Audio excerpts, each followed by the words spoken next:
The Kuna people are indigenous group who live in Panama and in Colombia, and most of them live on the island of Cunayala, known as San Blas Island. Indigenous communities across Latin America have faced a wide array of problems that have prevented them from fully living the way they want. An issue that stands out is what Peruvian essayist Jose Carlos Mariátegui maintained, that most of the Latin American indigenous people's problem is within the land tenure system. Nevertheless, the biggest hurdle towards the Kuna people and their economy was eliminated. In 1926, the Kunas rebelled against the local Panamanian authorities, and they have achieved almost freedom from the government and have been living under their own constitution and have autonomous territory. Certainly, they still face a lot of problems. However, art has become a source of pride and cultural industry that helps mitigate their material and symbolic everyday lives. The Kunas create art on their bodies and fabric that they call molas, and though it's becoming commercialized as time goes by, molas are the most popular and known art form of Kunas. Molas are very colorful.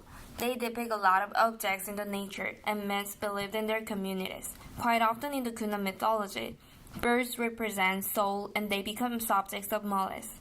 Sometimes dragons are depicted as well. The Kunas have a high incidence rate of albinism.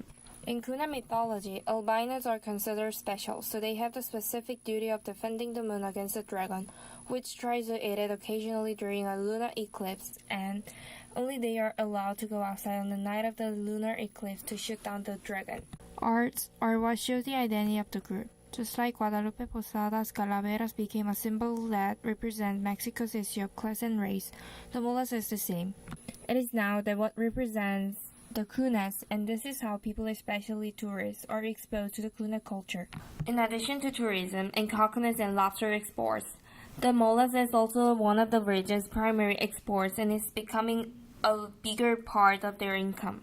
However, exporting molas and selling molas art using its own design are in jeopardy. Just like most Latin American countries suffered from neocolonialism after the independence, mola arts are being attacked by external forces. Knowing that the mola designs are very attractive and profitable, some people, enterprises, and organizations are using these designs without paying for property rights. Some Kuna people are rejecting being taken photos, thinking that their pictures would be used for earning money of non-Kuna people. The challenges the Kunas are going through today is not just keeping their balance between tradition and innovation, but also protecting their culture from being abused by other people who only seek profit by using their culture. What happens these days is that more people are likely to buy arts from organizations that use Kuna arts illegally. The Kunas have achieved almost complete independence from Panama government. This does not mean the end of suffering of the Kuna people and their economy. Just like a number of countries suffered from neocolonialism after achieving independence, economic forces are still a great obstacle to them. Their arts are under danger of being abused and are used without the permission, and those sellers take profit from it.